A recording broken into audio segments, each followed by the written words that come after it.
Shri Vineesh, Shri R V Babu പറഞ്ഞത് വളരെ വ്യക്തമായ കാര്യമാണ്. അതായത് ഈ ഹൈന്ദവ ക്ഷേത്രങ്ങളെ ഇടതുവൽക്കരിക്കുന്നതിൻ്റെ ഭാഗമായിട്ടുള്ള നടപടികൾ ഓരോ ഘട്ടത്തിലും തുടർന്നുകൊണ്ടിരിക്കുകയാണ്. ഇപ്പോൾ ദേവസ്വം ബോർഡിൽ സ്വാധീനം ഇടതുപക്ഷ യൂണിയനാണ്. അപ്പോൾ ആ സ്വാധീനത്തിൻ്റെ മറവിൽ ഇത് മുഴുവൻ ചുവപ്പുവൽക്കരിക്കാനുള്ളൊരു ശ്രമം, ക്ഷേത്രങ്ങളെ പോലും ഇത്തരത്തിൽ കമ്മ്യൂണിസ്റ്റ് പാർട്ടിയുടെ കൈപ്പിടിയിൽ ഒതുക്കുന്ന നടപടിയുടെ ഭാഗമല്ലേ ഇത്തരം നീക്കങ്ങളെല്ലാം? വിനീഷ്,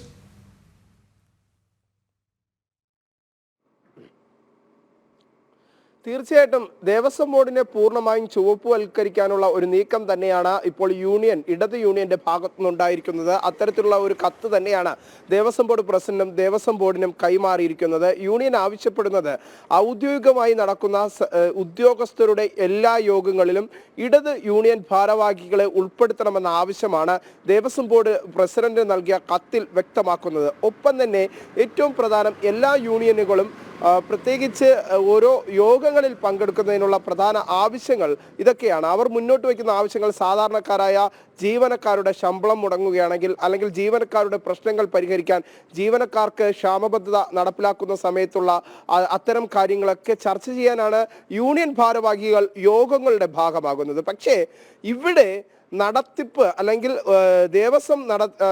ദേവസ്വം ഉദ്യോഗസ്ഥർ പങ്കെടുക്കുന്ന യോഗങ്ങളിൽ യൂണിയനെ പങ്കെടുപ്പിക്കണം എന്ന ആവശ്യം ഇടത് യൂണിയൻ മുന്നോട്ട് വയ്ക്കുമ്പോൾ നമുക്ക് മനസ്സിലാക്കാൻ സാധിക്കുന്നത് പൂർണ്ണമായും ഇടതുവൽക്കരിക്കുക, ദേവസ്വം ബോർഡിനെ ചുവപ്പുവൽക്കരിക്കുക എന്ന ലക്ഷ്യം തന്നെയാണ് ഇതിനു പിന്നിലുള്ളത്.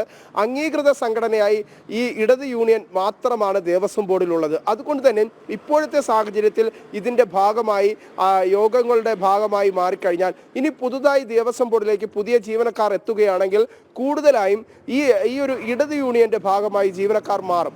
അങ്ങനെ ജീവനക്കാർ മാറുന്നതിനൊപ്പം തന്നെ ദേവസ്വം ബോർഡിനെ പൂർണ്ണമായും ഇടത് യൂണിയന്റെ കൈപ്പിടിയിൽ ഒതുക്കാനുള്ള ഒരു ശ്രമം, അതൊരു നിഗൂഢമായ വ്യക്തമായ ഒരു പ്ലാനാണ്, ഒരു പദ്ധതിയാണ്. ആ പദ്ധതിയുടെ ഭാഗമായി തന്നെയാണ് ഇപ്പോൾ നിലവിൽ ദേവസ്വം ബോർഡിൽ ശക്തമായ സാന്നിധ്യം, ബോർഡ് അംഗങ്ങൾ ഉൾപ്പെടെയുള്ളതിൽ ശക്തമായ സാന്നിധ്യം ഇടതുപക്ഷത്തിനുണ്ട്.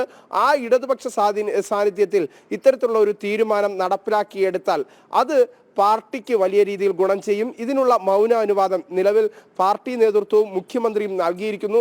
അതിൻ്റെ അടിസ്ഥാനത്തിൽ അതിൻ്റെ ആദ്യഘട്ടം എന്നതാണ് ഈ ഒരു കത്തിന് പിന്നിലുള്ള ഛേദോവികാരം എന്നാണ് നമുക്ക് മനസ്സിലാക്കാൻ സാധിക്കുന്നത്. ഇപ്പോൾ നിലവിലെ സാഹചര്യത്തിൽ യൂണിയന്റെ ശക്തി ദേവസ്വം ബോർഡിനകത്ത് ക്ഷയിച്ചു കൊണ്ടിരിക്കുന്ന തരത്തിലേക്ക് കാര്യങ്ങൾ നീങ്ങുന്നു.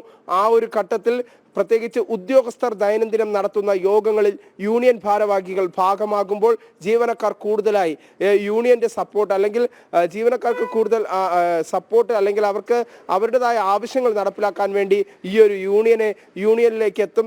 അങ്ങനെ യൂണിയൻ വീണ്ടും ശക്തിപ്പെടാനുള്ള സാഹചര്യം ഒരുക്കും എന്നതൊക്കെ ഇതിന് പിന്നിലുണ്ട്. അതുകൊണ്ട് തന്നെ ദേവസ്വം ബോർഡിനെ പൂർണ്ണമായും ചുവപ്പുവൽക്കരിക്കാനുള്ള ഒരു നീക്കം തന്നെയാണ് ഇടതുപക്ഷ യൂണിയന്റെ ഭാഗത്തുനിന്ന് ഉണ്ടായിരിക്കുന്നത് എന്ന കാര്യത്തിൽ സംശയമില്ല. ജനാധിപത്യത്തിൻ്റെ ഉള്ള ഒരു ധ്വംസനം തന്നെയാണ് ഈ ഒരു നിലപാട് എന്നാണ് നമുക്ക് മനസ്സിലാക്കാൻ സാധിക്കുന്നത്. ദേവസ്വം ബോർഡ് പ്രസിഡന്റും ദേവസ്വം ബോർഡ് അംഗങ്ങൾക്കും കൈമാറിയ കത്തിൽ, ദേവസ്വം ബോർഡിനും കൈമാറിയ കത്തിൽ വ്യക്തമാക്കുന്നതും ഇത്തരത്തിൽ തന്നെയാണ്. യൂണിയൻ ആവശ്യപ്പെടുന്നത് തങ്ങളെയും സർക്കാരിന്റെ ദേവസ്വം ബോർഡിന്റെ ഔദ്യോഗിക യോഗങ്ങളിൽ, പ്രത്യേകിച്ച് ഉദ്യോഗസ്ഥർ പങ്കെടുക്കുന്ന യോഗങ്ങളിൽ പങ്കെടുപ്പിക്കണമെന്ന ആവശ്യമാണ്. ഇത് ഉദ്യോഗസ്ഥർ നയപരമായ തീരുമാനങ്ങൾ കൈക്കൊള്ളുമ്പോൾ യൂണിയൻ ഭാരവാഹികൾ ഈ യോഗത്തിന്റെ ഭാഗമായി നിൽക്കുന്നത് വലിയ രീതിയിൽ ദേവസ്വം ബോർഡിനെ പ്രതികൂലമായി ബാധിക്കും എന്ന കാര്യത്തിൽ സംശയമില്ല. നിലവിലെ സാഹചര്യത്തിൽ ഇത്തരത്തിൽ ദേവസ്വം ബോർഡിലേക്ക് ഇത്തരം കത്ത് നൽകാനുണ്ടായ ഒരു യൂണിയന്റെ നടപടി എന്ന് പറയുന്നത് തന്നെ പാർട്ടിയുടെ ഒരു ബുദ്ധികേന്ദ്രം തന്നെയാണ്, പാർട്ടിയുടെ ഒരു ഇടപെടൽ തന്നെയാണ് എന്ന കാര്യത്തിൽ സംശയമില്ല. വിനോദ്, വിനീഷ, ഇക്കാര്യത്തിൽ ദേവസ്വം പ്രസിഡന്റിന്റെ ഒരു പ്രതികരണം നമുക്ക് ലഭിക്കുന്നുണ്ടോ? ഞാൻ മനസ്സിലാക്കുന്നത് ദേവസ്വം പ്രസിഡന്റും മെമ്പറും കഴിഞ്ഞ ദിവസം സന്നിധാനത്തായിരുന്നു. കുംഭമാസ പൂജയ്ക്ക് ശബരിമല നട തുറക്കുന്നതുമായി ബന്ധപ്പെട്ട നമ്മൾ ആ ദൃശ്യങ്ങളിൽ കണ്ടതാണ്. പ്രസിഡന്റും മെമ്പറും സന്നിധാനത്തുണ്ടായിരുന്നു. അപ്പോൾ ഈ ദേവസ്വം പ്രസിഡന്റിൻ്റെ ഒരു പ്രതികരണം ഇക്കാര്യത്തിൽ ലഭിച്ചിട്ടുണ്ടോ? എന്താണ് ദേവസ്വം ബോർഡിൻ്റെ തീരുമാനം എന്നുള്ള കാര്യം? വിനീഷ്,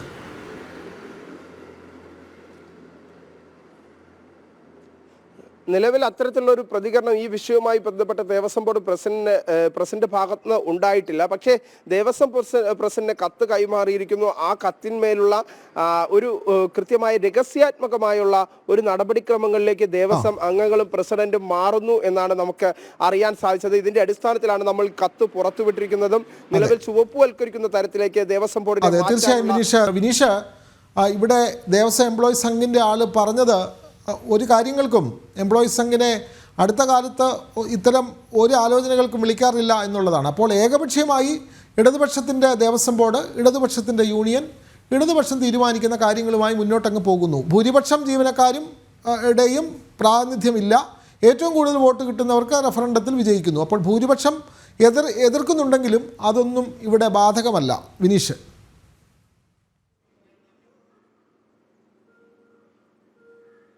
തീർച്ചയായിട്ടും വിനോദ് പറഞ്ഞതുപോലെ തന്നെ ഏറ്റവും പ്രധാനം ഒരു ജനാധിപത്യ സംവിധാനങ്ങളെ തകർക്കുന്ന തരത്തിലുള്ള നിലപാട് തന്നെയാണ് ഇപ്പോൾ ഈ ദേവസ്വം ബോർഡിന്റെ ഭാഗത്തു നിന്നുണ്ടാകുന്നത് എന്ന കാര്യത്തിൽ സംശയമില്ല. ഒപ്പം യൂണിയനെ കൂടുതലായി ഉൾപ്പെടുത്തിക്കൊണ്ട്, യൂണിയനെ കൂടുതലായി ഇടപെടുത്തിക്കൊണ്ട് നമുക്ക് കൃത്യമായി ശ്രദ്ധിക്കേണ്ട ഒരു കാര്യം, ഇതിൽ പറഞ്ഞിരിക്കുന്നത് ദേവസ്വം ബോർഡിന്റെ ഉദ്യോഗസ്ഥർ പങ്കെടുക്കുന്ന എല്ലാ ഔദ്യോഗിക യോഗങ്ങളിലും ഈ കോൺഫെഡറേഷനെയും കൂടി അല്ലെങ്കിൽ ഇടത് യൂണിയൻ ഭാരവാഹികളെയും കൂടി പങ്കെടുപ്പിക്കണമെന്ന ആവശ്യമാണ് മുന്നോട്ട് വയ്ക്കുന്നത്.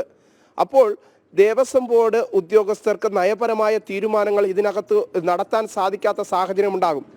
പ്രത്യേകിച്ച് അച്ചടക്ക നടപടികൾ, ഏതെങ്കിലും ഉദ്യോഗസ്ഥർക്കെതിരെ അഴിമതി ഉണ്ടായാൽ അല്ലെങ്കിൽ ഏതെങ്കിലും ജീവനക്കാരനെതിരെ അഴിമതി ഉണ്ടായാൽ അത്തരം കാര്യങ്ങളിൽ തീരുമാനമെടുക്കുമ്പോൾ അല്ലെങ്കിൽ അവർക്കെതിരെ അച്ചടക്ക നടപടി എടുക്കുമ്പോൾ ഈ യൂണിയൻ ഭാരവാഹി അതിനകത്തുണ്ടെങ്കിൽ ആ യൂണിയന്റെ അംഗം ഇടതുപക്ഷ ചായ്വുള്ള അല്ലെങ്കിൽ ഇടതുപക്ഷ യൂണിയന്റെ ഭാഗമായി നിൽക്കുന്ന ആളാണെങ്കിൽ ഒരു കാരണവശാലും ഉദ്യോഗസ്ഥർക്ക് നയപരമായ തീരുമാനം ഇതിനകത്ത് ഉൾക്കൊള്ളാൻ സാധിക്കില്ല, നടപടിയെടുക്കാനായിട്ട് സാധിക്കില്ല. അങ്ങനെ ഒരു സാഹചര്യം സൃഷ്ടിക്കുക എന്ന ലക്ഷ്യമാണ് ഇടതുപക്ഷ യൂണിയനുകൾക്കുള്ളത്. കൃത്യമാണ് വിനീഷ്. അതുകൊണ്ട് തന്നെയാണ് ഇടതുപക്ഷത്തിന് സ്വാധീനമുള്ള ദേവസ്വം ബോർഡിൽ ഇത്തരം ഒരു തീരുമാനവുമായി മുന്നോട്ട് പോകുന്നത്. പക്ഷേ അതിനുള്ളിലുള്ള ജീവനക്കാർക്ക് പോലും ഇക്കാര്യത്തിൽ എതിരുണ്ട്. ദേവസ്വം എംപ്ലോയീസ് സംഘ അടക്കമുള്ള സംഘടനകൾ ഇതിനെതിരെ ദേവസ്വം ബോർഡ് പ്രസിഡന്റിന് നിവേദനം നൽകും എന്നുള്ള കാര്യങ്ങളാണ് ഇപ്പോൾ പുറത്തു വരുന്നത്. വാർത്തകൾ നൽകുകയായിരുന്നു വിനീഷ്.